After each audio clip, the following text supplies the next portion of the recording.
What's up, guys? Toad back with you. Back for another couple of plays today after I skipped last night. Uh, some interesting stuff going on last night, man. My NFL picks and my pick'em pools were 1-1, although my strongest lean to the Arizona Cardinals got there. That game was lower scoring than I thought it would be. The Chargers continue to just play really low scoring games there. Arizona did still get there. The Tampa game was way higher scoring than I thought it was. I wasn't shocked that it went over the total, but it was just way. I mean, that was so much scoring going on in that game. Insane. I don't know what Tampa was doing defensively in that one, really. And then, of course, Todd Bowles is an idiot, and he gets my guy on my fantasy team, Godwin, injured probably for the season with a dislocated ankle with like 50 seconds left in the game and they were down 10. They had no chance to do anything. I mean, yeah, I want more fantasy points, but you can't do that, man. Don't get your players injured when the game is over. You're not going to win the game. Like, you might score one more time there. It's not enough. Extremely frustrating. We can look at what I have going on today, which is there's a lot going on today. As you see, my Boston Celtics are playing today. I'm going against one Boston team today, and it is not in the NBA, and I'm playing on one Minnesota team, and it is not in the NBA, even though both of those NBA teams are going today. I can talk about NBA first. Why not? We got 2 NBA games today to kick off the regular NBA season here. My Boston Celtics hoist the banner, baby. Champions of 2023 to 2024. Boston Celtics. How many championship banners is that now? 18? Is that what we got going on there? My Boston Celtics, let's go. Let's hope for a repeat. The Celtics, they're up from a 4.5-point favorite to a 5.5-point favorite through the 5.5 with juice up against the New York Knicks. This is a good game, man. Both of these games are pretty good tonight, really. This is a bunch of teams that were in the playoffs last year and are basically always in the playoffs. So what else can you say about that? The NBA is kicking off the season with some good matchups here. Celtics, Knicks, this is probably the better of the 2 games. I mean, both of these teams are definitely contenders. Celtics not even laying that many points against this Knicks team at home. Odds makers telling you the Celtics are the better team, but by a few points, not by a lot. But the line does look like it's moving in the direction of the Celtics. 59% of the tickets, 98% of the cash. So based on this line, it does look like there is some actual movement coming in on the Celtics side. The Celtics, I mean, this is basically the same team as last year, man. The draft picks that they went for this year, I don't even know if those guys are going to make the team. They are not going to be, I don't even think they're on the roster right now. Shireman, even though he seems like he would fit in with the Celtics as a 3-point shooter, I don't think he's going to be there. I forget the guy's name from Gonzaga, the defensive guy. I want to say Watson, but I might be wrong about that. He's not going to, I don't think he's there either, although I think he was playing a little bit better. But this is going to be the Celtics team that you remember from last year pretty much, which also means Kristaps Porzingis is hurt. He's still injured after all those injuries that he suffered last year. He was just getting continuously injured, and he is injured to start the season. So I believe the Celtics won't have him until November, but hopefully once they get him back, he's going to stay healthy. Celtics are so good that they don't really need him early on in the season. I mean, they'll still be one of the better teams in the conference, and hopefully they still won't. They will still be able to get a really high seed in the playoffs, hopefully. But other than that, all these Celtics guys are there. The one issue might be that the Celtics did have 3 players that played in the Olympics. So you're looking at this Celtics team that made that huge run through the finals. So the Celtics may not be in the best rest situation here. They just won the championship. They went all the way. They played deep into whenever it was. They're playing in late June, so not even that long ago. And 3 of their players then also played in the Olympics.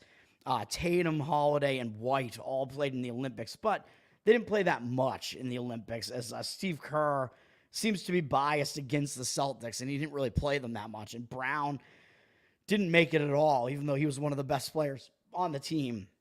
So I don't know if that's really going to have that much of an effect. I think the Celtics are probably going to be ready to go in this game, and they run deep, man. I mean, they have this basically the same bench as last year, so they're going to be running deep.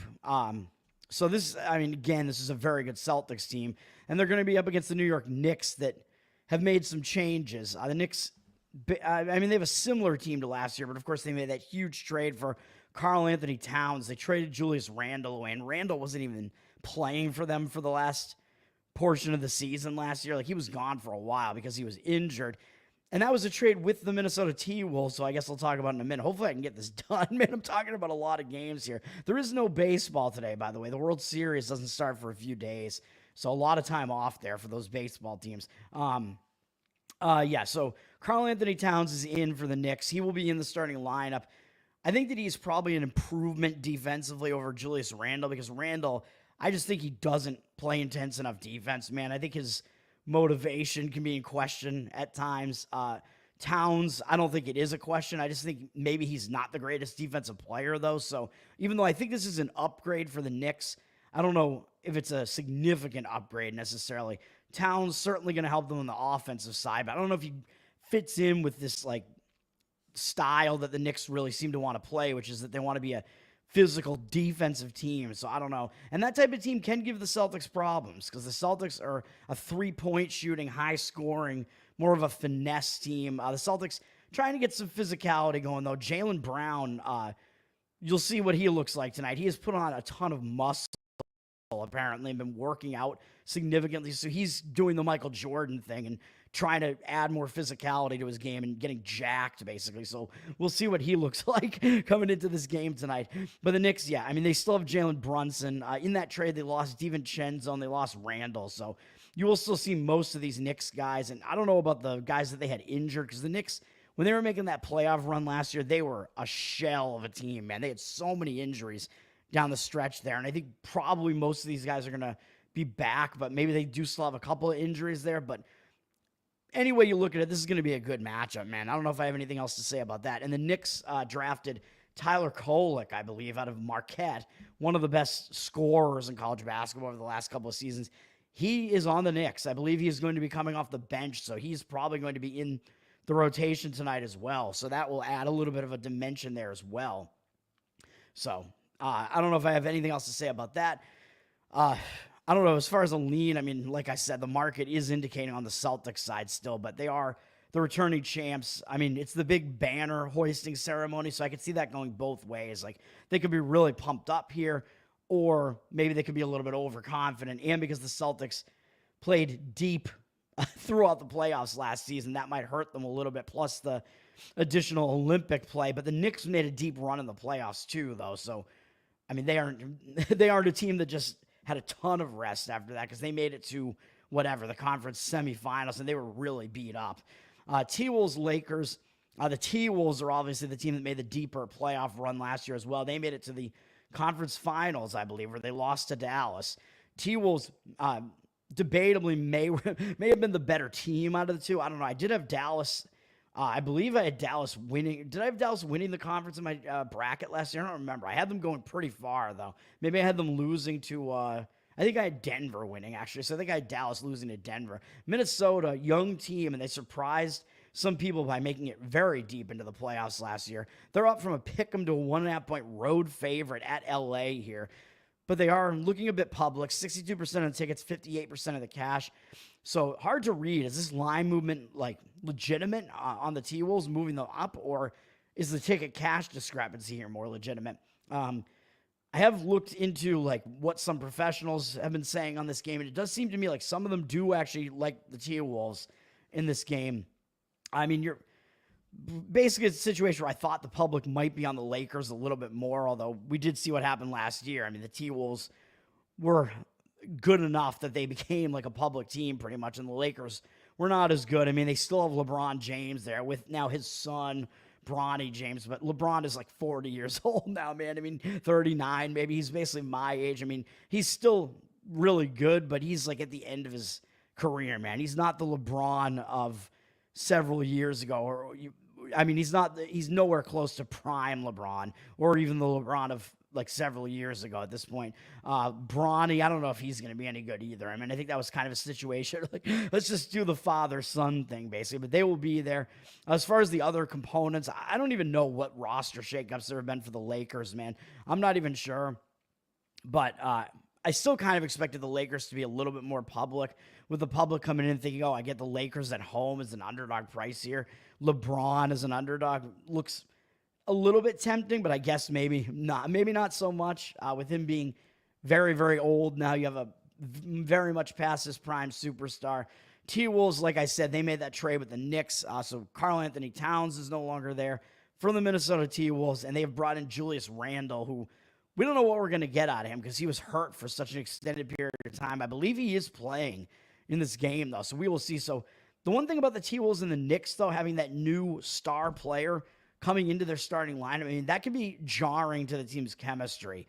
So that can be an issue. Like when you bring in this new star who might think that like he's going to be the guy here, but maybe he won't be. Like Karl Anthony Towns is going to have to battle with Brunson. I mean, Brunson is the guy there for New York. So Towns is going to have to slip into that role. Probably won't be that difficult for him because he was on a T-Wolves team with these other stars there. I mean, you got Anthony Edwards there, Rudy Gobert. I think they're all still on the T-Wolves, right? You can correct me if I'm wrong, but it could be like a bit of a chemistry issue trying to work a guy who's basically a star into the mix there and into that starting rotation there and see how the team like gels. So I think that would be the one kind of edge that the Celtics and the Lakers may have in these two games would be they already have that built-in chemistry. They don't have like a huge piece that they're adding here. I don't think the Lakers are. So their chemistry should already be like set and ready to go. I'm not playing these games, but just some info on those games. We'll go to NHL, and then I'll talk about the two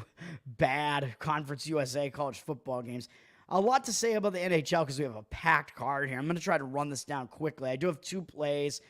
Toronto and Tampa both played yesterday, by the way, so take from that what you will, but they're both on back-to-back, so it could be a little bit of a difficult spot, but I do think that they had a little bit of rest leading up to yesterday's game in both of their situations, so maybe their situation isn't as bad. Toronto won against Tampa, so they might be in the worst spot, kind of the letdown spot.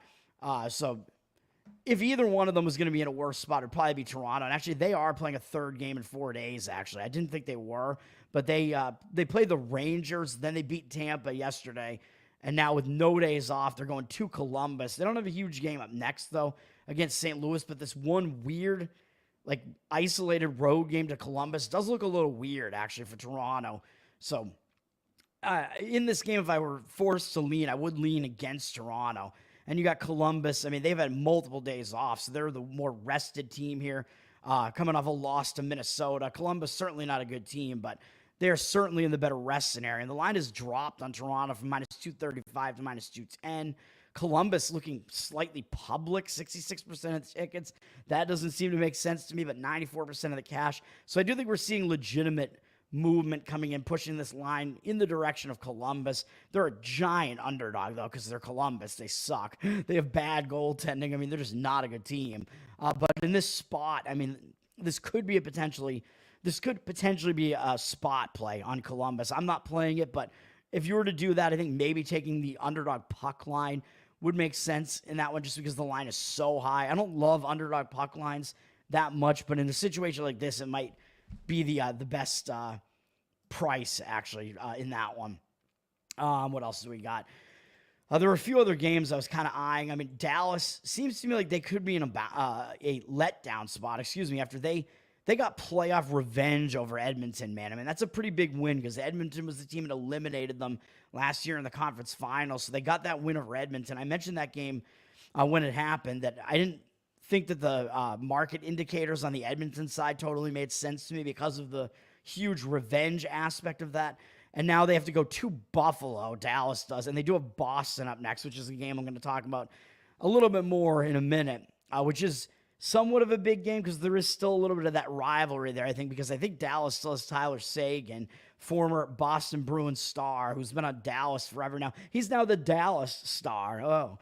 So that's still there's like kind of that built-in, a little bit of rivalry there. Boston, the better team over Buffalo as well. So it is possible Dallas overlooks Buffalo. It does look like a sandwich spot, but Dallas has had a few days off, and they are starting a road trip. So when you start a road trip, it is usually a focus spot, although still the teams surrounding Buffalo here might draw more focus than Buffalo would. So I don't think it's the best spot for Dallas, but the fact that it's starting a road trip kind of mitigates the sandwich spot a little bit. Buffalo, they're returning home from a road trip, so I don't necessarily want to play Buffalo in a spot like that either. It wasn't a long road trip, only 3 games. that only took them to Pittsburgh, Columbus, and Chicago. So they were not that far away. So the return home spot from a road trip there is not like the worst return home spot. It wasn't a prolonged road trip, so I don't think it's the worst spot there. I still lean to Buffalo, but because it is Dallas starting a road trip against a Buffalo team returning from a road trip, I don't really want to do it. Dallas is up from -152 to -155. 96% of the tickets and 100% of the cash. I don't think that's going to be accurate. Dallas being public does seem accurate to me. So slight lean to Buffalo in that one. I don't know if there are any other games I was going to talk about here. Utah could be in a spot where they could overlook Ottawa potentially.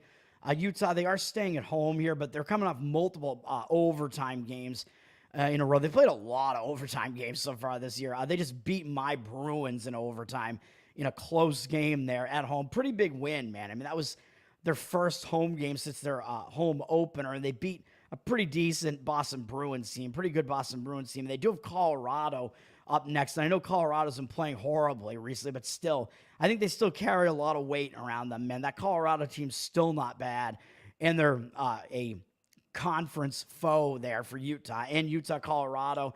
I mean, I know Utah's a new team here. There used to be Arizona, but there could be a little bit of a rivalry there because it's Utah against Colorado, the two kind of high elevation neighboring states there. So Utah may have one eye looking forward to Colorado there. So it does look like a little bit of a sandwich spot there with Ottawa being the lesser of these three teams coming in there. It's possible they overlook Ottawa a little bit. Ottawa, they're coming off a pretty nice win as well, though, over Tampa, but they are starting a road trip as well. So I think the fact that it could be a letdown, I think it's a little bit mitigated, and they do have a couple days off. Both teams, I think, have a couple days off, though. I think they have the same rest. And Ottawa's traveling, but they are starting a road trip here, so that tends to be a focus spot, like I say, because you want to kick off the road trip right, even though Vegas and Colorado are up after this. Utah's been playing well enough, and it is the start of the road trip, so I don't necessarily think Ottawa's going to overlook Utah, but they are coming off a big win over Tampa, and Vegas is still a big opponent up next, so I don't quite want to put my money on Ottawa here, and we don't know what Ottawa's goalie situation is. Ullmark is hurt right now, so I mentioned I wasn't sure if he was going to play in that game against Tampa or not, and they won anyway, because I thought it was a decent spot to maybe take a shot with Ottawa there. I didn't do it, but Ullmark did not wind up playing. Forsberg played again. You'll have to see what the injury report is. I did have starting goalies up, but I don't now because both games I'm playing, all the teams are rested, so they all have their starting goalies playing, so I don't think it's really going to be a huge deal, like trying to figure out who the goalies are. I think we know. Ullmark should play in this game if he's not injured, but that's the question. Like, is he healthy? So I would check on that before playing that game just to have all the information. In that game, Utah, the market does look like it's against Utah. They're public, but they're up from -115 to -124.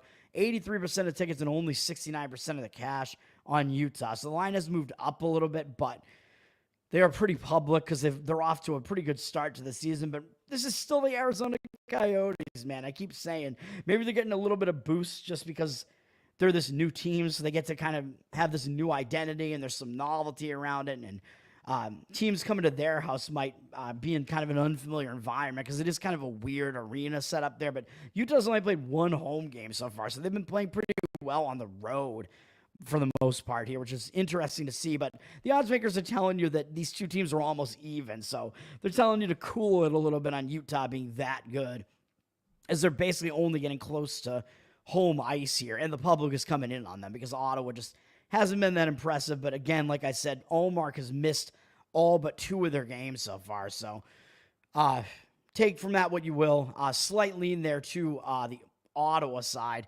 Let's get into my 2 plays here. What's up? Penguin, what's up, man? Good morning to you as well. Thomas, what's up?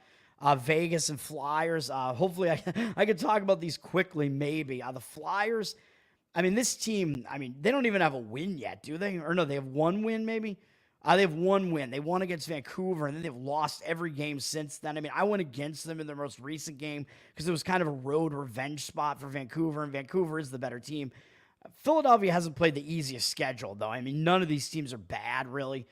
These are all teams that were either in the playoffs last year or close to making the playoffs last year, but they have a lot of goals, man. This goaltending duo for Philadelphia, Urson and Fedotov, I don't think they're very good, and they're alternating here. Probably Fedotov is playing in this game. They're staying at home. They've had a few days off. It's probably a little bit of a positive for Philadelphia just because they had that return home spot where I went against them, and they didn't play well. So usually when a team returns home, they don't play well in that ugly return home spot. They usually bounce back from that, and that was their only home game so far. So we haven't seen them at home yet. It was a bad return home spot, even though it was their home debut. So this is their the only home game that they've had where they're in like an actual decent spot here. So I do probably expect them to bounce back in this one. So I don't mind the Philadelphia side in this one. And Washington maybe looks a little bit too good because they've been winning everything. They've had multiple days off as well, but they're coming off big wins over Vegas, Dallas, and New Jersey, who wasn't really that bad of a team either. That game went into overtime. It looks like Washington doesn't really have their goaltender situation straight either with Thompson and Lindgren there. I'm a little bit worried about Philadelphia's goaltending, though. I'm not going to lie. Their goalie's not very good, but the situation, I agree with you, does look like it is better for Philadelphia, but the market looks completely against it, with Philadelphia down from minus 118 to minus 111. 55% of the tickets on Philadelphia. Tell me how the public is coming in on a Philadelphia team that has one win against a Washington team that's got one loss and been racking up a bunch of nice-looking wins. I can't explain it, and 81% of the cash on the Washington side. I don't fully understand it, man. So I do think I agree with you. It's a good bounce-back spot for Philadelphia because it's that second game back home after playing really poorly in the first game back. That does tend to be a positive spot. I will say that. And Washington could be in a bit of a letdown spot. As far as Vegas, who are they playing? Vegas is playing the LA Kings. Vegas up from minus 143 to minus 152. 55% of tickets, 64% of the cash. So it does look like there is some market movement, agreeing with you on the Vegas side in this one. I looked at all these games last night, but this wasn't anything that jumped out at me. Vegas, yeah, they're returning home from an East Coast road trip, so that's not really a spot where I want to actually be on that team, even though the market does look like it is on the Vegas side. It is indicating on the Vegas side, but they just went out to the East Coast. I know they lost every single game, so I think the recreational bettors kind of look at that and think, well, Vegas is a good team, so they just played poorly on the road, so certainly they're going to bounce back when they're at home, right? I'm not so sure about that because that return home spot is always, it's usually bad. It's usually a distraction. Like you have to get back to your family life, your home life, and that comes into play and tends to distract you a little bit.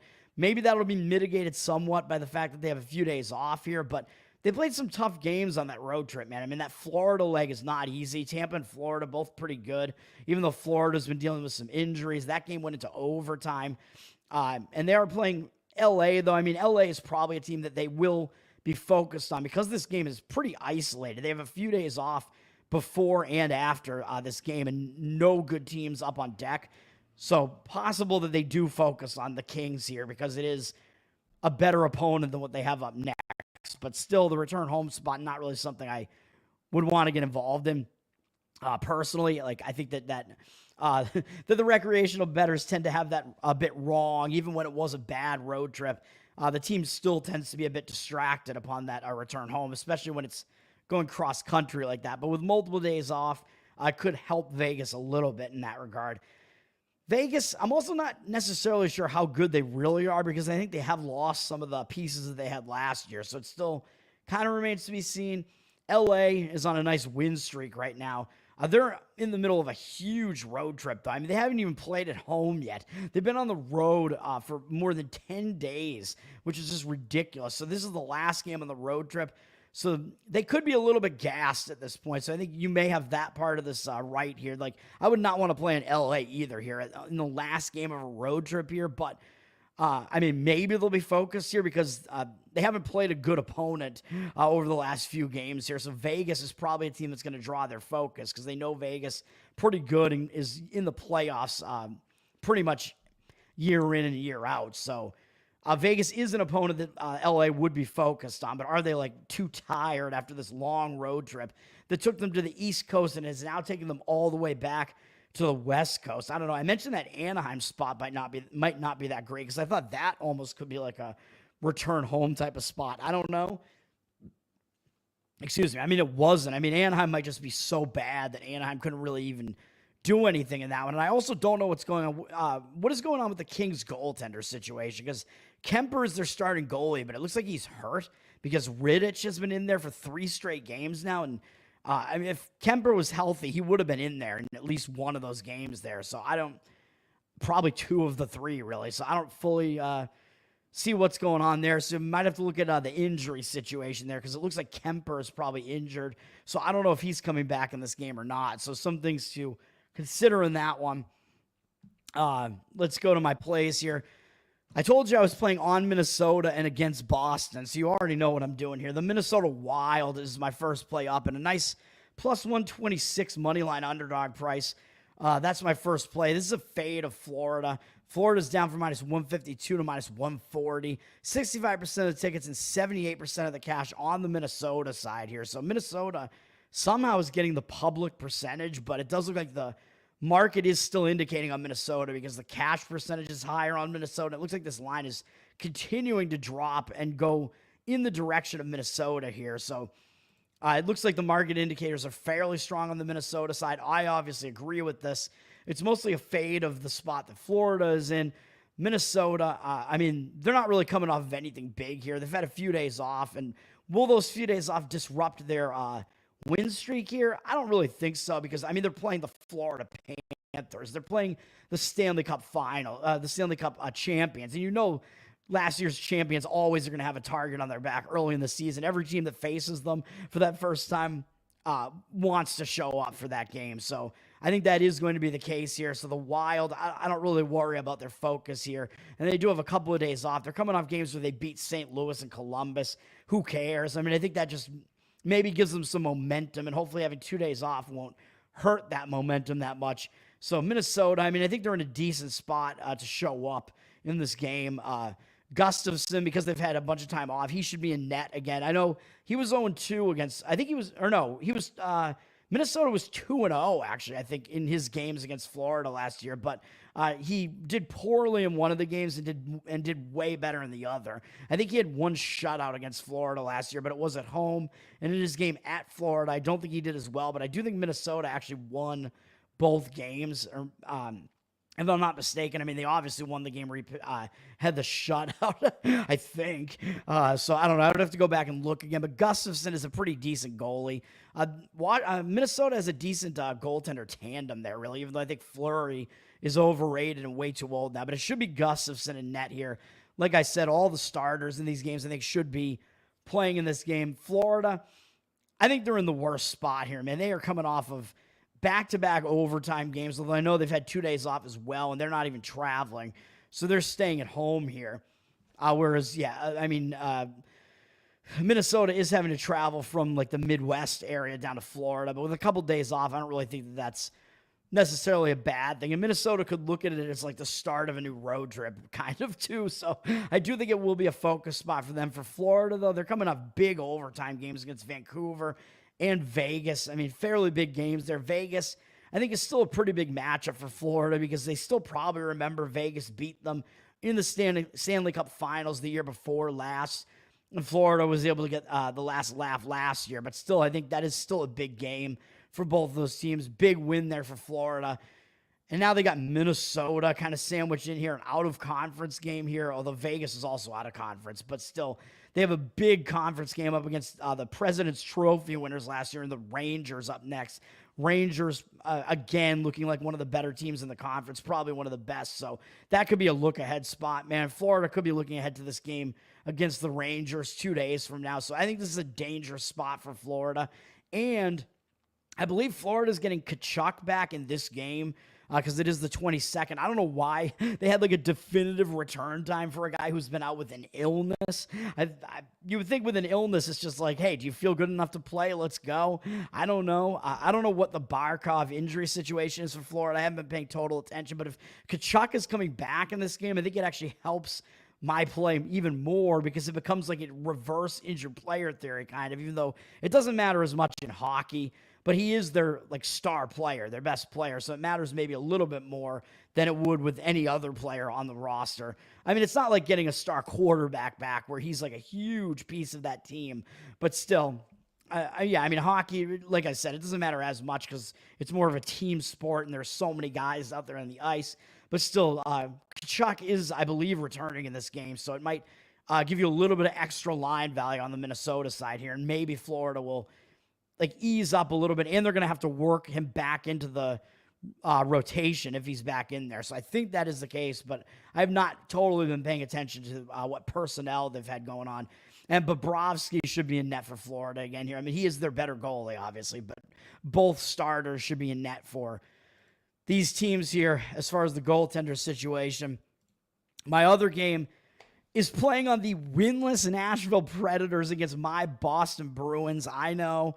I don't like it. I don't like going against my favorite team, man, but it's just a spot where I just got to do it. I think Nashville is being undervalued at this point, man. I mean, look at what's going on here. Nashville's up from -115 to -120, so they are favored.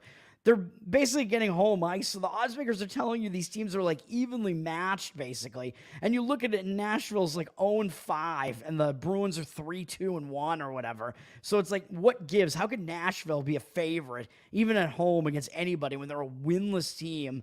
And the Bruins are, everybody knows the Bruins are a pretty good team, and they're above 500. Well, the odds makers are telling you what you need to know, man. They're telling you Nashville's not as bad as they look. 69% of tickets are on Boston. Public's going to come in and look at this and think just basically what I said. Like, how am I getting an underdog price on Boston here? But you are. And it's not free money, man. Like I said, the odds makers, they're not just giving you money here. So Public, I think, has this one wrong. It looks too easy to take the Bruins as a dog price here. Nashville, 74% of the cash, and the line looks like it's moved up on Nashville a little bit. Like I said, I agree with it. I think it's a tough spot for Boston here.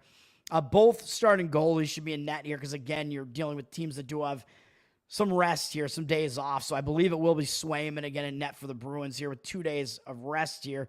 Bruins coming off a tough spot, though. They just played back-to-back games in elevation, beat Colorado, who is still a good team, even though they were still winless at that point. And they went into Utah and played an overtime game in an unfamiliar venue. Both games in high elevation. Now they have to come out of elevation and travel all the way to Nashville. I mean, it's not, I don't know if it's that huge a travel spot really with 2 days off, but still, this is kind of a weird spot, man. Coming off a pretty tough game there and playing a Nashville team that's winless. Are they really going to have full focus on Nashville here when up next in 2 days? They got the Dallas Stars, man. Like I said, it's the Tyler Seguin rivalry there. So, I mean, that I believe that is still kind of a thing. And Dallas, still one of the better teams in hockey. So, I think the Bruins could potentially overlook Nashville in this spot. It's kind of a tough travel spot here. I don't like the spot for the Bruins here. They could be looking ahead to Dallas a little bit. I mean, a winless team is not necessarily going to draw that much of your focus. You might think it's going to be fairly easy to come in and win this game. Nashville, I think they're not that bad. They're under the radar, man. And in these home games, Nashville has been favored somewhat significantly in a couple of these games, too. I think they're a fairly substantial favorite in the home game against Detroit and against Seattle, and they lost all these games. And, yeah, they've allowed a lot of goals. It doesn't look good. But they've also allowed a lot of empty net goals, man. They've allowed 5 empty net goals in 5 games.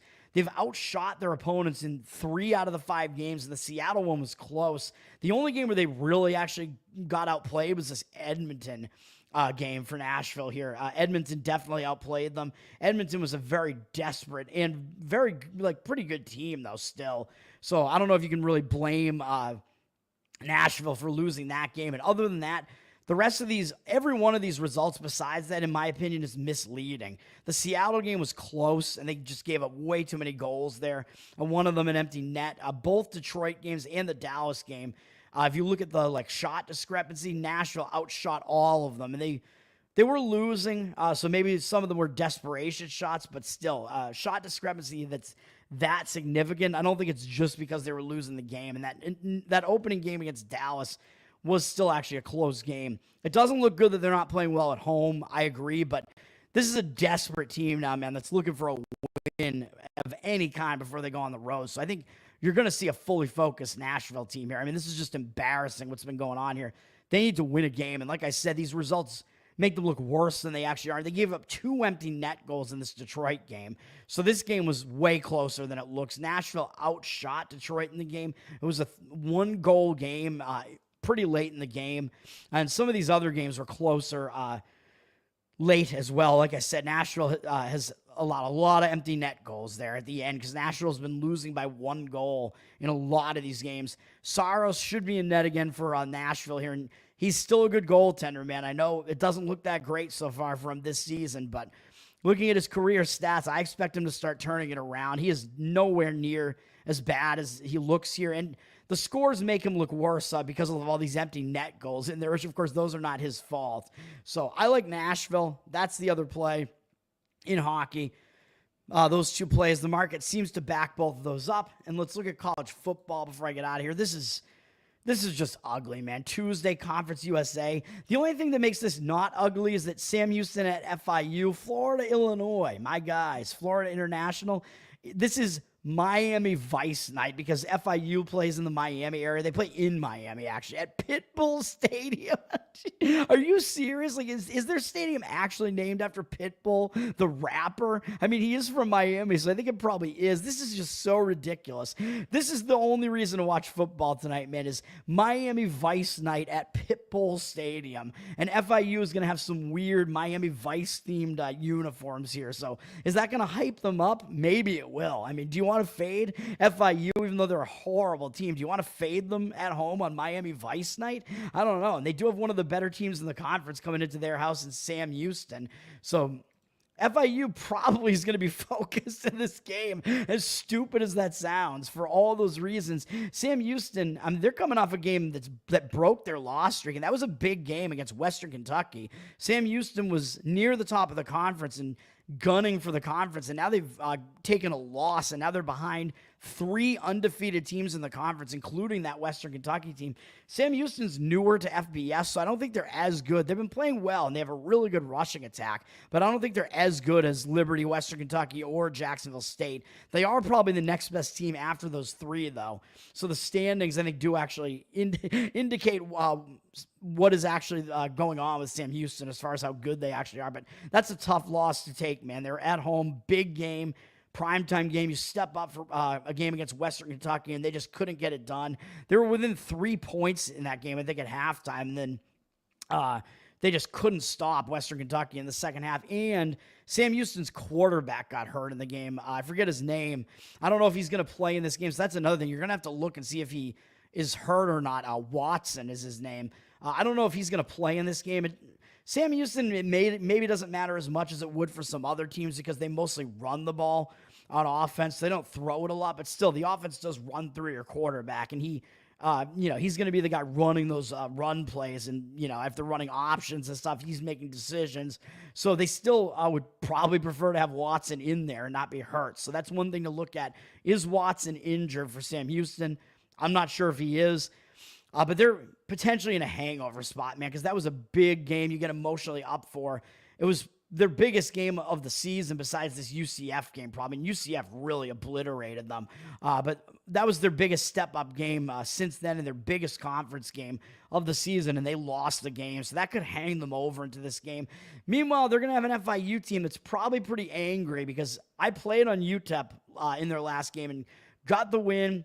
Did I get a little bit lucky? I don't know, because Jenkins, FIU's quarterback, also got hurt. So you're dealing with 2 teams whose quarterbacks got hurt last game. You're going to have to see if they're back in this game or not, man. And Jenkins, he matters way more to FIU, I think, than Watson does to Sam Houston, because Sam Houston runs the ball all over the place.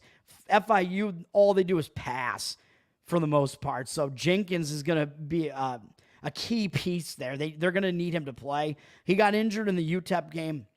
But I think UTEP was still going to cover that game anyway, even though Jenkins was out of that game early. I don't think that really actually impacted what happened with the final result. I mean, UTEP won the game outright, and I only needed them to come within 7. So FIU, I mean, after that ugly game, it looks like they could be in a bounce-back spot here because they're hosting one of the better teams in the conference. And like I said, on Miami Vice night, I actually think they're going to be motivated for those reasons there. You're going to have to see if Jenkins is playing, though. Sam Houston's down from 7 to 5.5. If you like FIU, you'd much rather have the 7, obviously. Looks like 60% of tickets and 69% of the cash on FIU. So the market does look like it's moved in the direction of FIU. I don't know that movement is all just because of Sam Houston having Watson being injured to some extent here. I don't know if he would influence the line that much if he is going to play. I don't know, but maybe just because of the uncertainty, maybe that's moved the line a little bit. But it does look like there is some actual money also potentially coming in on the FIU side here. I agree with it. I'm not going to play this game, but if I were to be forced to lean in that one for all the reasons I just stated, I would agree with the FIU side. The total's up from 45.5 to 46.5. 82% of tickets and only 77% of the cash. So the over does look like it's public with less of the cash, but the line has moved up a little bit on the over as well. Again, I mean, you got to look at what's going on with these quarterback injuries, man. That's the whole deal here. I mean, I think if the quarterbacks are both playing, there is a potential that this game is going to go over because Sam Houston, they run the ball and they go really fast, even though they run the ball. So their offense does have the ability to score. And FIU, if Jenkins is playing, I mean, I don't think their offense is good, but they might be able to do something against Sam Houston's defense potentially. So, again, you'll just have to see what's going on there. And then UTEP, Louisiana Tech is the other game. So both UTEP and FIU are playing tonight. Louisiana Tech's down from 7 to 5.5 with juice. 94% of the tickets on La Tech and 69% of the cash on the other side on UTEP. So some strong indicators on the UTEP side. Total down from 50.5 to 50. 67% of tickets and 99% of the cash on the over. So it looks like the cash percentage is actually on the over, even though the line has dropped a little bit. I don't like the over in this game really necessarily. I think this line looks too high. I don't think either of these offenses are very good at all, especially UTEP. UTEP's offense is terrible. So even if La Tech doesn't have the greatest defense, maybe their defense has looked better than it actually is, I don't know where these 50 points are going to come from in this game, to be honest, man. So I would kind of lean to the under in this one slightly, and I don't want to lean to the La Tech side because the market is so against it with a huge cash percentage coming in on the UTEP side and the public being on the La Tech side, but there's no way that I would play UTEP coming off that nice upset of FIU there. I mean, as an underdog, they finally got their first conference win, their first win of the season because they couldn't even beat an FCS team in Southern Utah. But maybe that'll help them gain some momentum, though, because even though it's a big upset win and it could be a letdown spot for them, maybe it will also be like a momentum starter for them where, hey, we know we can actually win games now. And maybe UTEP, as I mentioned, isn't as bad as maybe they look because they've faced all the top teams in this conference already. They haven't faced an easy schedule, really. So all that going on. I think UTEP is still going with Locklear at quarterback. McConnell was in there. They just have not really settled on a quarterback. Both of those guys have been injured as well. But I think they're also just kind of intentionally going back to Locklear here. And if he won in that previous game, they're going to continue to roll with him in this one. So we'll see what happens. It could be a momentum starter for them, or it could be a letdown. It's really difficult to say which one is the case here. And La Tech, I don't think they're very good either, to be honest, man. And this schedule hasn't been really that difficult either. Their FCS win, they barely won. They beat Middle Tennessee, who was just making mistakes all over the place, and those are their only wins. But they are coming off a game where they lost ugly in double overtime to a pretty bad New Mexico State team. So La Tech could be in a bounce back spot after that just because they lost as a big favorite, a game that they definitely it's definitely a game that they should have won based on the fact they were a huge favorite. So they lost to a pretty bad team, so they could be a little bit angry about that. They do have 3 big games up next against Sam Houston, Jacksonville State, and Western Kentucky, but when you're sitting at 2-4, you can't really afford to overlook anybody, and you should still be focused if you suffered a pretty embarrassing loss like that against New Mexico State, a team that you should not lose to. So as far as the situation is concerned, to me, it looks like it would be on the Louisiana Tech side there, but the market looks strongly against it. I'm just not going to do it. So those are my feelings on those games. Hopefully you get something out of it, man. Have a good day. I'm Tower Gang Toad. Of course, follow me. Go follow the Tower Gang podcast.